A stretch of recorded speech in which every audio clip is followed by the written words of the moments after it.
Esam tikuši līdz 7. moduļa tīklošanās un sadarbība 4. nodarbībai, un tajā mēs runāsim par prezentācijas un publiskās uzstāšanās prasmi.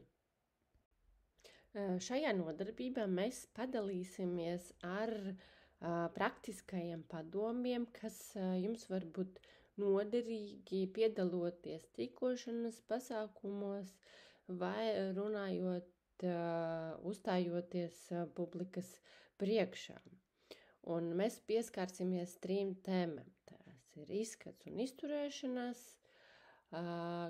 kā izprast savu auditoriju un tai pielāgoties, un kā praktizēties un pilnveidot savas publiskās runāšanas un prezentācijas prasmes. Aiziet! Sāksim ar pirmo tēmu – izskats un izturēšanās. Lieliskā pirmā iespaida radīšana, pārliecinošana un autentiska uzstāšanās ir atkarīga no 3 pamatlietām. Gan no jūsu ārēja izskata un neverbālās komunikācijas, gan no tā, kā jūs iepazīstināt citus ar sevi. Un mēs esam apkopojuši dažus vērtīgus padomus priekš jums. Ģērbjoties konkrētai tīklošanas aktivitātei, jums noteikti ir jājūtās ērti. Un tā ir arī iespēja izpaust savu personību, iespējams radošumu, tomēr ieteicams vienmēr ievērot pasākumu formātu, auditoriju un vietu. Tā jūs pati jūtīsieties pārliecinošāk jaunajā vidē. Praktisks padoms jau atrodoties tīklošanas pasākuma ir nevis sadalīties nelielās grupās, kur cilvēki stāv viens otram tuvu un šķiet tur notiek interesantas un aktīvas sarunas, bet gan pievērsiet uzmanību brīvākajiem personām un tās uzrunājiet. Tā ir laba iespēja veidot kvalitatīvas sarunas un neviens jums arī netraucēs. Lai sāktu sarunu, uzdodiet vienkāršus jautājumus. Piemēram, vaicājiet, vai citi jau ir bijuši šajā pasākumā, kādas ir viņu intereses un ko viņi sagaida.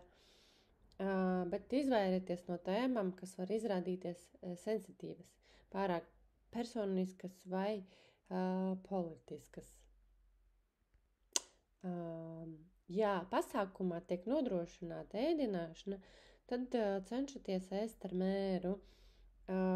Galu galā iemesls, kāpēc esat tur, ir sarunāties ar citiem cilvēkiem. Tā kā būtisku daļu no mūsu saziņas veido neverbālā komunikācija, pievērsiet tai uzmanību. Piemēram, uzturiet acu kontaktu. Protams, nelūrējiet uz kādu ilgstoši. Laiku pa laikam pamainiet ķermeņa stāju vai pievērsiet uzmanību savai sejas izteiksmēm. Tā var paust interesi, siltumu un sirsnību, bet arī garlaicību un vienaldzību. Tāpat dodiet cilvēkiem personisko telpu un parādiet, ka esat cieņpilna. Pēc pandēmijas rokas spiedieni patiešām ir atkarīgi no jūsu pašas personīgās vēlmes, taču tie sniedz iespēju izrādīt pārliecību un lauzt ledu. Kā minējām jau arī iepriekš, jūs bieži iesaistīsieties sarunās, iepazīstinot ar sevi vai savu ideju. Tāpēc vienmēr mēģiniet ievērot lifta runu struktūru. Kas jūs esat, ar ko jūs nodarbojaties un kāpēc jūs šeit atrodaties. Un nobeigumā neaizmirsiet uzdot arī kādu jautājumu, lai saruna turpinātos. Un vēl viens pēdējais, bet svarīgs ieteikums. Katram gadījumam padomājiet par gudriem vai varbūt gracioziem veidiem, kā iziet no sarunas, kā to pabeigt. Var, piemēram, vienkārši pateikties otrai personai par sarunu un teikt, ka ir pienācis laiks doties tālāk. Kā izprast savu auditoriju un tai pielāgoties? Kā runātājai vai sarunu partnerei jums ir jāmēģina nolasīt noskaņojumu telpā un jāsaprot savu auditoriju. Pamēģiniet izmantot personu 4 pamattipu metodi, par kuru mēs runājam 2. nodarbībā, un atbilstoši tai pamēģiniet iesaistīt savu auditoriju. Ko nozīmē nolasīt noskaņojumu telpā? Jūs vienkārši pievēršat uzmanību smalkai atgriezeniskai saitei, signāliem, kas norāda uz to, ka cilvēki jūtās. Un tās ir 3 lietas – uzmanība, iesaistīšanās un noskaņojums. Pirmā lieta, vai auditorija pievērš jums uzmanību. Ja auditorija nav ieinteresēta jūs teiktajā, tad to var saprast pēc ķermeņa valodas. Piemēram, klausītājs uzjautrinās, veic vairākus uzdevumus vienlaicīgi, sēž telefonā, žāvājās un tam līdzīgi.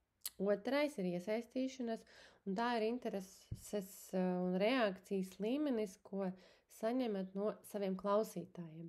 Cilvēki var pievērst uzmanību pieklājības dēļ, taču patiesās iesaistīšanās gadījumā auditorija uzdos jautājumus, veiks piezīmes, precizēs jūs, ja kaut kur kļūdaties, vai visticamāk neveiks vairākus uzdevumus vienlaicīgi. Trešais noskaņojums attiecas uz to, kā jūsu klausītāji jūtās. Verojot viņu reakciju, jūs varat noteikt, vai viņi jums piekrīt vai nepiekrīt, vai varbūt viņi jūtās neērti. Un diskomforts var būt saistīts ar apspriežamo tēmu vai pavisam citiem faktoriem, tādiem kā augstu konferenču telpu, sliktu apgaismojumu vai kognitīvo pārslodzi. Lai vingrinātos lasīt noskaņojumu telpā un spontāni reaģēt uz auditoriju, varat sakt ar neverbālo signālu nolasīšanu, kas liecina par uzmanības neesamību. Atklāti uzrunājiet klausītājus, kuru uzmanība ir novērsta citur. Protams, ka nevienu neapkaunojot, bet darot to tādā patīkamā veidā ar humoru. Tāpat lūdziet savai auditorijai atgriezenisko saiti, lai to aktīvāk iesaistītu.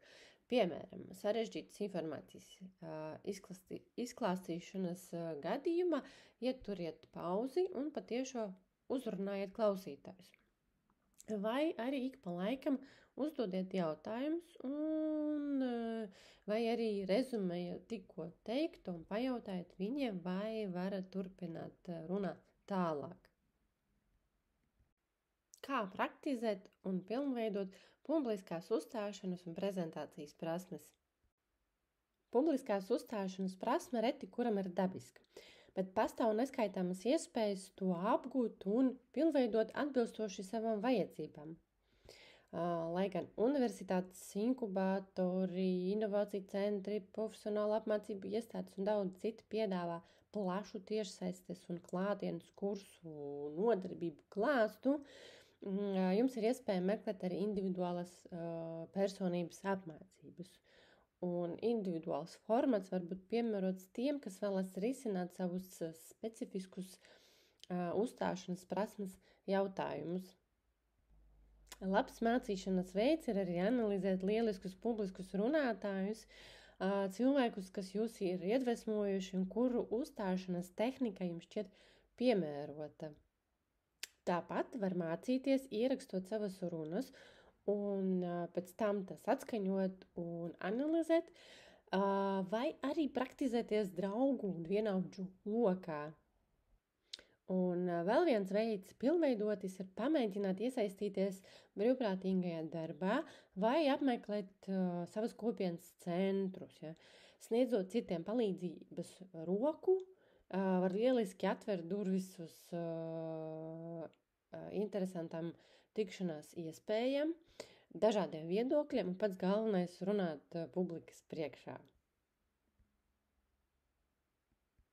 Un tagad laiks jūsu vingrinājumam, un šoreiz tie būs 2.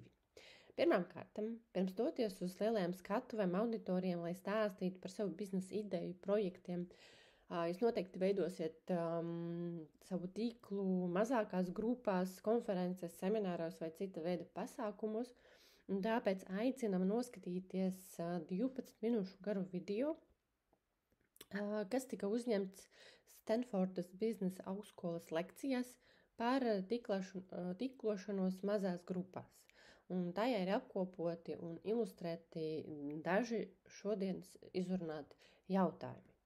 Un, lai pārietu pie video, noskanējiet ekrānā redzamo QR kodu vai ievadiet vietnes adresi. Un pēc video apskatīšanas atgriežaties uz otro uzdevumu. Tagad otrais uzdevums. Viena lieta uzņēmējdarbība un tīklošana ir droša. Jums ir jābūt gatavam jebkurā brīdī prezentēt sevi un vai savu biznesa ideju. Tāpēc tagad atvēliet laiku, lai izstrādātu 2 dažādas 30 sekundžu runas, jeb tā saucamās liftu runas, sevis prezentēšanai, kas izceļ dažādus jūsu būtības un darbības aspektus. Un pamēģiniet tās spoguļa priekšā. Vēlāk pēc nodarbības dalieties ar tiem, ar savu ģimeni vai arī draugiem. Ja? Tas jums būs tāds kārtīgs treniņš. Šo nodarbību noslēgsim ar nelielu atziņu. Tīklošanas procesā nav ideāla izskata vai standarta izturēšanas, kas derētu visiem. Tikai jūs varat izlemt un izstrādāt veidu, kādā vēlaties sevi parādīt un kas vislabāk atspoguļo jūsu personību un jūsu komunikācijas stilu. Un jo vairāk praktizēsieties un mēģināsiet, jo pārliecinošāka kļūsiet. Un publiskā uzstāšanās un tīklošanās ir prasme, kas prasa daudz praktizēties. Tāpēc esiet pacietīgas pret sevi un drīz jau redzēsiet labus rezultātus.